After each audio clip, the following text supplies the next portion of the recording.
ప్రేక్షకులందరికీ నమస్కారం అండి. మీ ఇంటికి ఎన్ని కిటికీలు ఉండాలి?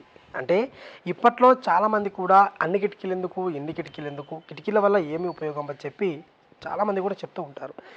గతంలో శాస్త్ర ప్రకారంగా ఉన్నటువంటి ఇళ్లకు ఎన్ని కిటికీలు ఉన్నాయి, ఇప్పుడు మనం ఈ ఆధునిక కాలంలో నిర్మించుకునే ఇళ్లకు ఎన్ని కిటికీలు ఉన్నాయి, దానికి దీనికి తేడా ఏమిటి? ట్రిపుల్ బెడ్రూమ్ ప్లాన్ కానివ్వండి, సింగిల్ బెడ్రూమ్ కానివ్వండి, డబుల్ బెడ్రూమ్ కానీ ఏదైనా కానీ ఒక ఇంటికి ఎన్ని కిటికీలు ఉంటే లక్ష్మీప్రదం?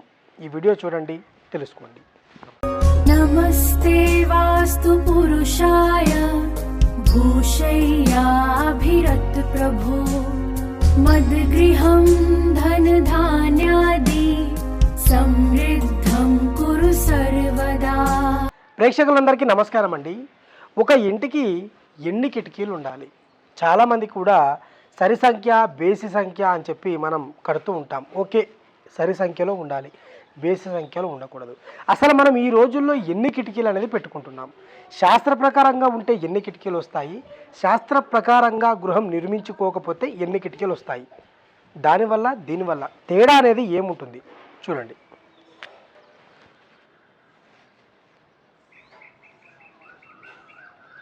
ఇది శాస్త్ర ప్రకారంగా, ఉదాహరణగా శాస్త్ర ప్రకారంగా ఉన్నటువంటి ప్లేస్.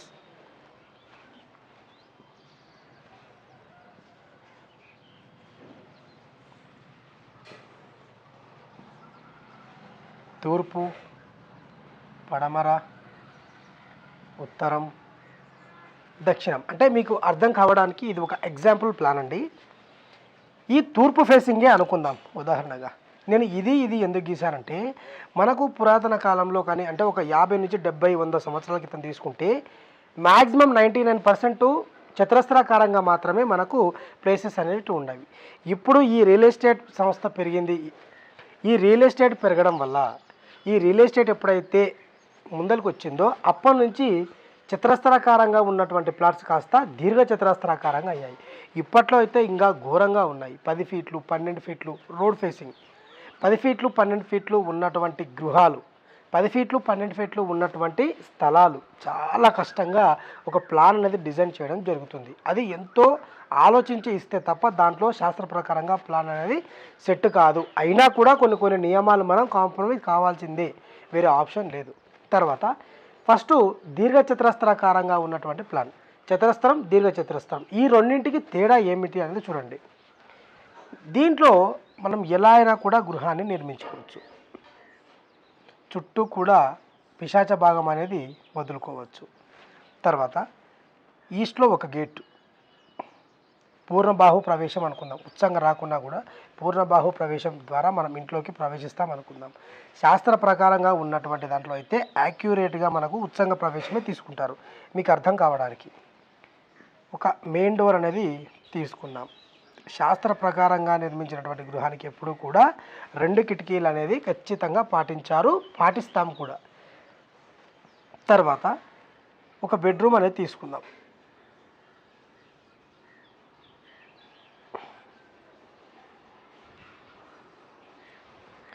ఇది ఎందుకు పెట్టారంటే, మనకి ఎప్పుడూ కూడా సెంటర్ టు సెంటర్ ఫ్లోయింగ్ అనేది ఖచ్చితంగా ఉండాలి. ఇది మీరు పాత ఇళ్ళు ఎన్ని గమనించినా కూడా, అంటే ఏ విధంగా అంటే ఇలా సెంటర్ టు సెంటర్ ఫ్లోయింగ్ అనేది ఎప్పుడు మీరు విండో పెట్టుకుంటారా, ముఖద్వారాన్ని పెట్టుకుంటారా, మీ ఇష్టం, అది మీ ఓపిక, మీ ఇంటి నిర్మాణాన్ని బట్టి. కానీ సెంటర్ టు సెంటర్ ఓపెన్ అనేది ఖచ్చితంగా ఉండాలి. తర్వాత చాలామంది ఏం చూస్తుంటారంటే ఈ ప్లేసెస్లో బాత్రూమ్స్ అనేటివి పెడుతుంటారు. ఎప్పుడూ కూడా సెంటర్లో బాత్రూమ్స్ అనేటివి రాకూడదు, ఇవి నిషేధం. మీరు నెక్స్ట్ తీసుకోబోయే ప్లాన్స్ కూడా ఈ విధంగా మీరు తీసుకోకండి. ఇలా పెట్టి ఇక్కడొకటి, ఇక్కడొకటి, ఇక్కడ ఒక బాత్రూమ్, ఇక్కడ ఒక బాత్రూమ్ అయిపోయింది. ఇది ఎప్పుడూ కూడా తప్పు. ఈ విధంగా మీరు బాత్రూమ్స్ అనేటివి ఏర్పాటు చేసుకోకూడదు. తర్వాత ఇక్కడ 2 కిటికీలు వచ్చేసాయి. ఒకవేళ ఇక్కడ మీకు కిచెన్ ఉన్నట్టయితే, ఇక్కడ పూజ గది ఉన్నట్టయితే, ఉదాహరణగా ఇక్కడ ఒక కిటికీ, మీకు ఇక్కడ ప్లేస్ ఉంది, ఇక్కడ ఒక ముఖద్వారాన్ని పెట్టుకున్నారు, ఇక్కడ ఒక కిటికీ, ఇక్కడ ఒక కిటికీ అనేది పెడతారు. తర్వాత మాకు ఇక్కడ కూడా ఒక డోర్ కావాలి అని అనుకునేవారు, ఇక్కడ ఒక ముఖద్వారం పెట్టుకొని ఇక్కడ ఒక కిటికీ, ఇక్కడ ఒక కిటికీ, ఇది సింగిల్ ఫ్లోర్ అయితే కనుక శాస్త్ర ప్రకారంగా నిర్మించుకుంటే ధనదా గృహం అవుతుంది. తూర్పు, దక్షిణం, ఉత్తరాలలో ముఖద్వారాలు ఉండి శాస్త్ర ప్రకారంగా నిర్మించుకున్న దానిని ధనదా గృహం అని అంటారు. తర్వాత దీంట్లో మీరు ఇక్కడ గమనించండి, బాత్రూమ్స్ అనేటివి నేను ఇంట్లో ఇంప్లిమెంటేషన్ చేయలేదు. మనకు స్థలం ఎంతైతే ఉందో దాంట్లో శాస్త్ర ప్రకారంగా బాత్రూమ్స్ బయట మాత్రమే ఏర్పాటు చేసుకోవాలి. ఏ ఇంటికి ఆయాది గణన, ఆయం అనేది కట్టిన తర్వాత బాత్రూమ్స్ అనేటివి మన ఇంట్లో రాకూడదు. తప్పదు, మాకు వేరే పరిస్థితి లేదు, అడ్జస్ట్మెంట్ కావాల్సిందే అన్నప్పుడు మాత్రమే బాత్రూమ్స్ అనేటివి దీంట్లో ఏర్పాటు చేయాలి. తర్వాత ఒక బెడ్రూమ్, నేను ఎన్నో వీడియోస్లో కూడా చెప్పాను, ఒక బెడ్రూమ్కు కానీ దేనికైనా కూడా 2 కిటికీలు అనేది నియమం. ఇక్కడ చూడండి, 1 2, ఈ బెడ్రూమ్కు 1 2.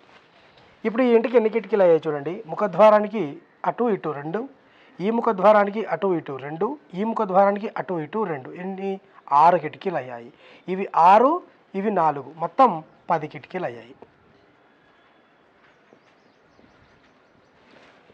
ఈ ఇంటికి ఒక డబల్ బెడ్రూమ్ ఇంటికి 10 కిటికీలు అయ్యాయి. చాలామంది కూడా అన్ని కిటికీలు ఎందుకు, అన్ని కిటికీలు అవసరం లేదు కదా, ఈ బెడ్రూమ్లలో ఒకే కిటికీ పెట్టి సెల్ఫ్లకు ఇబ్బంది అవుతుందనో కబోర్డ్స్కి ఇబ్బంది అవుతుందనో చెప్పి ఒకే కిటికీ అనేది పెడుతుంటారు. అది చాలా తప్పు. గత్యంతరం లేకపోతే తప్ప మీరు ఒక కిటికీ అనేది ఏర్పాటు చేసుకోకండి. మాకు వేరే ఆప్షన్ లేదు, ప్లేస్ లేదు అన్నప్పుడు మాత్రమే ఒక కిటికీ అనేది పెట్టండి.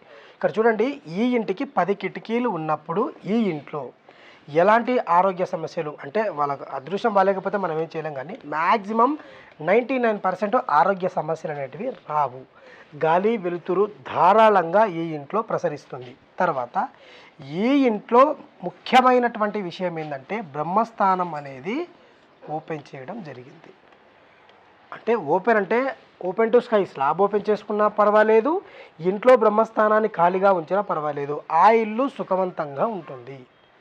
తర్వాత శాస్త్ర ప్రకారంగా నిర్మించిన గృహానికి ఒక డబుల్ బెడ్రూమ్ ఇంటికి సింపుల్గా ఒక 200 గజాలు అనుకోండి, లేకుంటే 150 గజాలు అనుకోండి, ఈ విధంగా ప్లాన్ అనేది పర్ఫెక్ట్గా తీసుకోవచ్చు. ఇప్పుడు సెకండ్ చతురస్రం అయిపోయింది. దీర్ఘ చతురస్రాకారంగా ఇంటికి ఏ విధంగా తీసుకున్నారో చూడండి. దీంట్లో కాంప్రమైజ్ కావాల్సిందే, వేరే ఆప్షన్ లేదు. ఇదే డబుల్ బెడ్రూమ్ తీసుకుందాం ఉదాహరణగా. తర్వాత ఇదే కిచెన్, ఇదే పూజ గది. సరే ఇక్కడ రాదేమో, ఇక్కడనే తీసుకుందాం, పోయిందేముంది. ఓకే, బాత్రూమ్స్ అనేటివి ఇక్కడ మనకు వేరే ఆప్షన్ లేదు కాబట్టి ఈ మూలకో లేకుంటే ఈ మూలకో ఎక్కడో ఉదాహరణగా ముఖద్వారం అనేది ఆటోమేటిక్గా మీకు ఈశాన్యంలోనే పడుతుంది. ఎందుకు, ప్లేస్ లేదు కాబట్టి. ఇంకా ఇక్కడ పెట్టుకోవడానికి లేదు, ఇక్కడ పెట్టుకోవడానికి. మీరు ఒకవేళ ఇక్కడ 6 ఇంచులు కానీ 1 ఫీట్ కానీ తీసుకున్నా కూడా ఇది ఒక 12 ఇంటూ ఒక 40 కానీ లేకుంటే 60 కానీ అనేది ప్లాన్స్ అనేది, అంటే ప్లేసెస్ అనేవి ఉంటున్నాయి. దీంట్లలో మనం ఎంత కాంప్రమైజ్ అయినా కూడా శాస్త్ర ప్రకారంగా కట్టలేము. ఒక 6 ఇంచులు 1 ఫీట్ ఇక్కడ తీసుకున్నా కూడా, ఇక్కడ ఒక 1 ఫీట్ ఇక్కడ ఒక 1 ఫీట్ తీసుకున్నా కూడా మీకు 14 ఫీట్లు అవుతుంది. ఈ 14 ఫీట్లలో సెంటర్ కూడా ఎంత తీసుకుంటారు, బాత్రూమ్స్ ఎక్కడొస్తాయి, కిటికీలు ఎక్కడొస్తాయి, ఆటోమేటిక్గా ఇక్కడనో చాలామంది కూడా ఇది లెంత్ ఎక్కువది కాబట్టి ఇక్కడనే గల్లీ అనేది వదులుకుంటారు. దేనికి, pipe lines, bathroom pipe lines వెళ్ళడానికి కానీ, లేకపోతే ఒక కిటికీ రావడానికి కానీ కనీసం ఇక్కడ ఒక కిటికీ అనేది, ఇక్కడ ఒక కిటికీ అనేది పెట్టుకుంటారు. ఇక్కడంతా కూడా సెల్ఫ్లు అనేది ఏర్పాటు చేసుకుంటారు. ఇక్కడనో సెల్ఫ్లు అనేది ఏర్పాటు చేసుకుంటారు. దీనికి ఎన్ని కిటికీలు వచ్చాయి, మ్యాక్సిమం మీరు కుదిరితే 4 కిటికీలు తప్ప ఎక్కువ అనేది రాదు. ఉదాహరణగా 1 2 3 4, దీనికి 4 కిటికీలు. శాస్త్ర ప్రకారంగా ఉన్నటువంటి ఇల్లు, శాస్త్ర ప్రకారంగా లేనటువంటి ఇల్లుకు తేడా అనేది మీరు ఒకసారి చూడండి. చిన్న డ్రాయింగ్లోనే మీకు ఇది ఎంత అద్భుతంగా కుడుతుంది అనేది చూడండి. అంటే మన ఇంటికి కిటికీలు ఎంత ఇంపార్టెంట్ అనేది మీకు ఇక్కడ లైవ్లోనే కనిపిస్తుంది. దీనికి ఎంత తేడా అనేది. తర్వాత మనకు మధ్య సూత్రంలో గోడ అనేది రావద్దు అనేది శాస్త్ర నియమం, కానీ ఇక్కడ వచ్చే పరిస్థితి ఉంది, వేరే ఆప్షన్ లేదు. ఇంకా బ్రహ్మస్థానం అంటమా, ఈ గోడ తీసుకునే దాన్ని బట్టి, దీని పొజిషన్ బట్టి బ్రహ్మస్థానం డ్యామేజ్ అయ్యిందా కాలేదా అనేది చూసుకొని ప్లాన్ అనేది గీసుకోవాలి. మ్యాక్సిమం రాదు, కొన్ని ఇళ్లలో చెప్పలేము. ఎందుకంటే ఈ కిరాయికి అద్దె ఇల్లు ప్లాన్స్ తీసుకున్నప్పుడు వచ్చే అవకాశాలు ఉంటాయి. ఇండివిజువల్గా ఒక్కరే ఉన్నప్పుడు మ్యాక్సిమం అయితే రావు. కాబట్టి మీరు స్థలాన్ని తీసుకునేటప్పుడే, మీరు ప్లాన్ తీసుకునేటప్పుడే ఇవన్నీ కూడా అబ్జర్వ్ చేయండి. శాస్త్ర ప్రకారంగా ఉన్నదానికి శాస్త్ర ప్రకారంగా లేని దానికి ఎంత తేడా అనేది చూడండి.